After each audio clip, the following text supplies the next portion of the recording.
Okay, now for my issue 37 review. So what I'm doing here is we've got one of those issues where you get like a kind of interesting. I like these pullouts. They're good to have a read through and to have a good look at it. And this one is about the armies of death. So I'm really pleased about that as well. I think again it's one of those things where I always say, oh, this is an army I hadn't. Again, the undead was a big part of my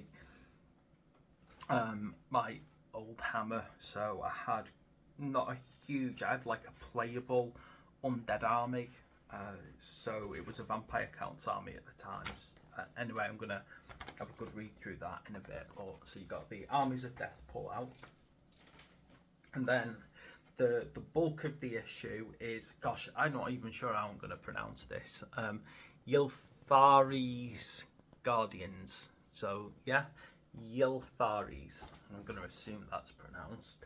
And it's those kind of very that very beautiful half elf, half tree thing that's going on, half dryad really, isn't it? So forest elemental type. With quite an interesting cover with Alariel, I'm going to assume that is. So we've got quite a nice cover there that relates to the models. Story of Spearhead Part 4, so again I've been interested to see that carry on. Now where else have we got? So, oh, actually, there's not much to this issue. No, it's like literally one page of the lore. I feel that's very light to me. I want more than a little story, because then it goes straight into the rules about them. So I want more than one page. Come on, that's not on. I don't think pages have fallen out. I know we've got this as well, but the issue seems to be lacking in lore. So what have we got here? Talking about how the Ylthari's Guardians. Now here we go. Like Ylthari's Guardians were grown from ancient soul pods in the realm of death. They were originally ambassadors for the Nether Queen, but since Nagashi's betrayal of the Pantheon of Order, they have grown bitter and resentful. Right, that sound. Oh right, so are these like ghosts that have been given tree bodies? That's quite weird. I'm gonna have to read into that a bit more. Definitely they do not like the undead, no doubt about that. But yeah, okay, so is that what this is? Is this like they take the elven souls and then, I don't know, I'm gonna have to read up onto that. That's quite interesting. You see, one thing that I've learned about Age of Sigmar is Slaanesh doesn't exist there, or at least is imprisoned. That is very important to the lore, because in Warhammer 40k and in Old Hammer, Slaanesh felt elven souls were the most delicious. In fact, the elves, the Eldari, the space elves, basically, were responsible for the creation of Slaanesh by becoming completely and utterly deviant in their behaviour. They, long-lived. They became obsessed with finding new ways to enjoy life, to a point where they became sadistic and huge numbers became cruel. Realising it, some of the Eldari split off and went off into space to live what you might call very boring lives. They would train their minds in discipline, but unfortunately it was too late by then. Slaanesh had already been created in the warp. Slaanesh's birth created the Eye of Terror. So Slaanesh, if an Eldari soul is not stored in a soul stone when it dies, Slaanesh devours it. So without Slaanesh, the elven souls are free to be dead. basically, not stored in stall zones. So I'd love to drill into that a bit more. So, you know, there we go. I've pulled out a bit of my bit of lore that I'm aware of to bulk up this issue. Now, how to build them? I'm guessing that these are pretty much, by the look of it, push fit one. But with your general units, sometimes you just want to put them together, don't you? And with the push fits, I'll double check, because sometimes some push fit models do have alternatives. I have found out that as we've gone through. Now, how to paint them?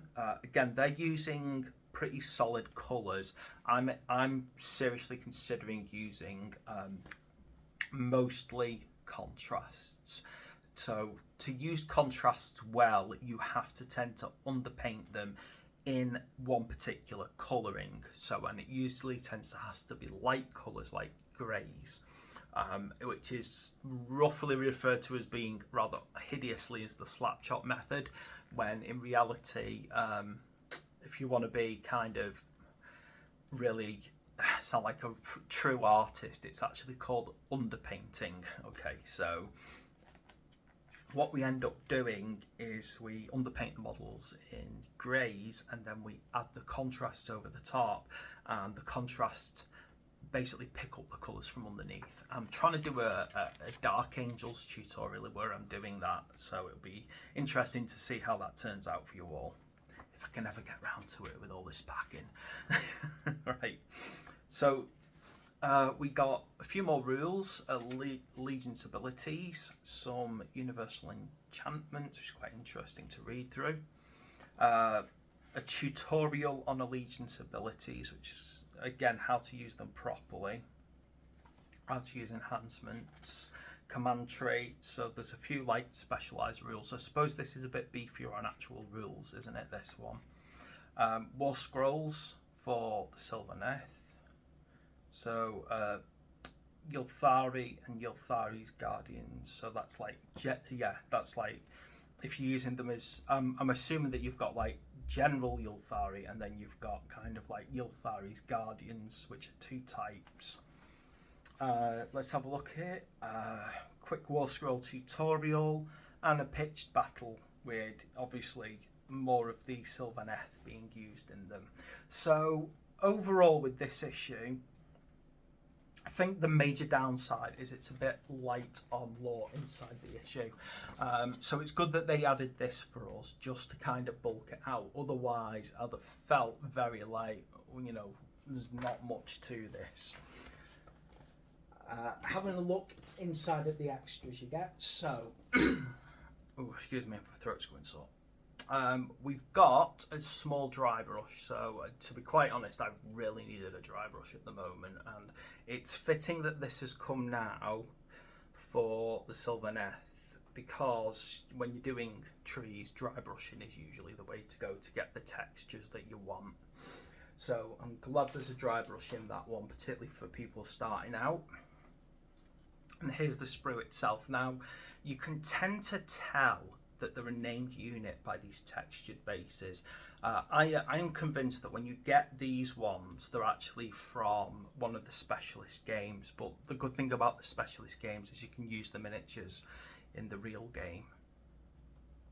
Now, I'm looking at it, it doesn't immediately strike me as having any alternative like heads and things, so it does seem to be pretty straight up, but then as a named unit I kind of expect that, and I do like the miniatures. However, you can see that these things are going to be, you know, a risk of breaking every step of the way. Yeah, you can see it, can't you? If I'm not careful taking this stuff out, it's going to be snap, snap, snap, snap.